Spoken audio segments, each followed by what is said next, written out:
Hi everyone, welcome to the visual guide for Tender Valley. This is one of the expert dungeons made available by patch 7.0 in Final Fantasy XIV Dawntrail. If you barrel into these encounters and find yourself dropping like flies, your cheeks moist with tender tears, dubious you'll ever succeed as your party members bellow in fury, allow me to offer you my counsel. My name is Mistech and I'll be your dungeon guide. In the first section of Trash, the ads will throw out quite a fair amount of AoEs that all players will need to dodge. The overall damage output in this dungeon is also relatively high, especially in early 100 gear, so tanks make sure to pop appropriate cooldowns if you're doing wall-to-wall pulls. The first boss is the Barrel Tender. Barbed Bellow will deal high group-wide damage. Shield and heal as necessary. Throughout the encounter, the boss will leap to the center and begin to cast heavyweight needles. Multiple cone attacks will appear around the boss with gaps in between them. Players will have to look for the wide gaps and move into these areas to avoid the attack, as the boss will add a little oomph to each attack near the end of the cast. Since each AoE attack is getting bigger, the smaller gaps will be completely covered, and only the wide gaps will have enough space between them to offer continued safety to players. Getting hit by the boss attacks will place a stacking vulnerability up debuff on you, so make sure you adjust appropriately. Tender Drop will spawn a number of tender ads around the arena. These ads will soon explode in wide AoE circles. At the same time, the boss will cast Barrel Breaker, a knockback from the center of the room. To handle this, players must first identify the tender ads that have no spikes and no flowers.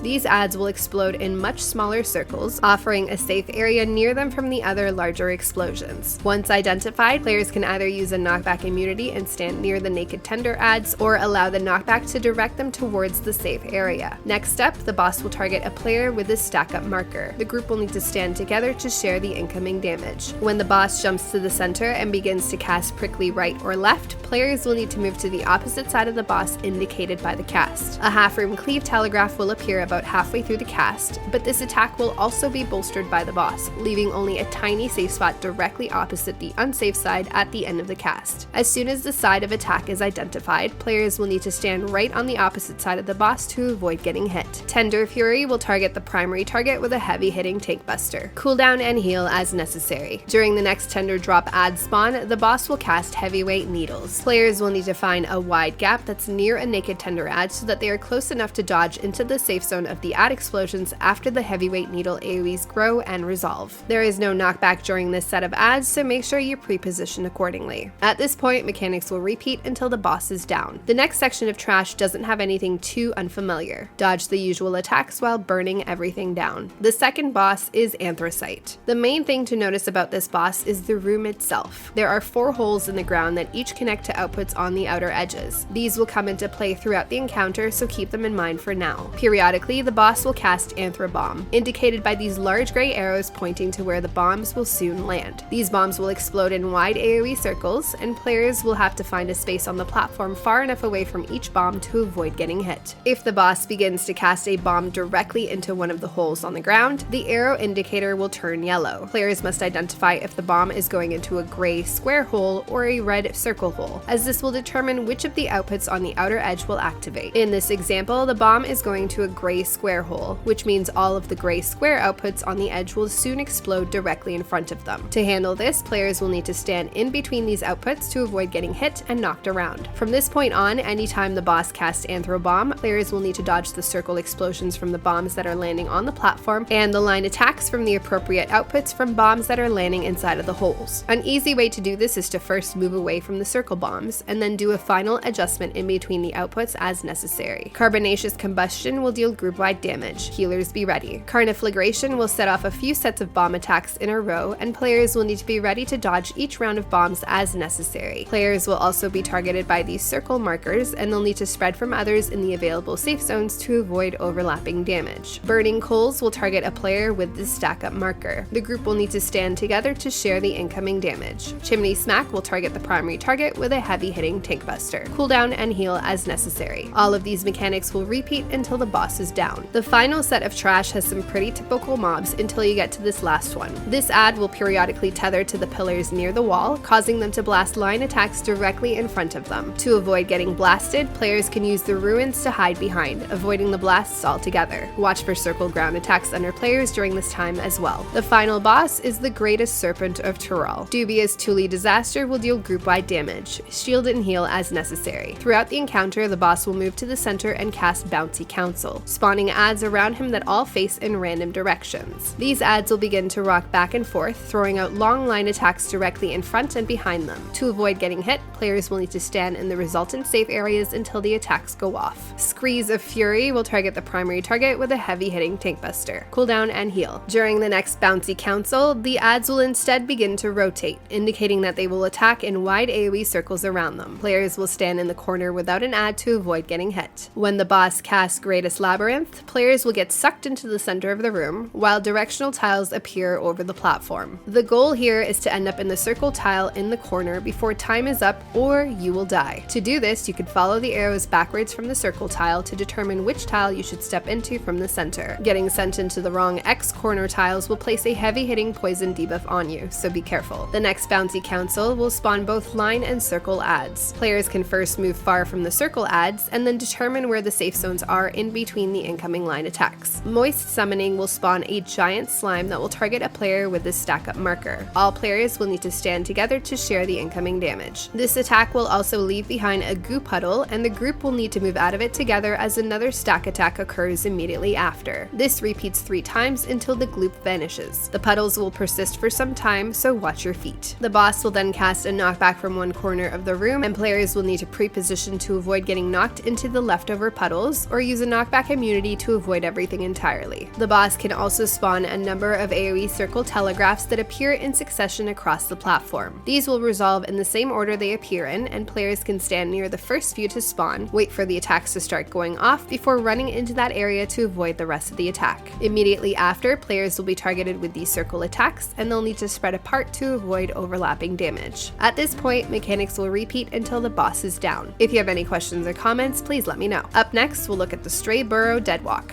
As always, thanks for watching. Till next time.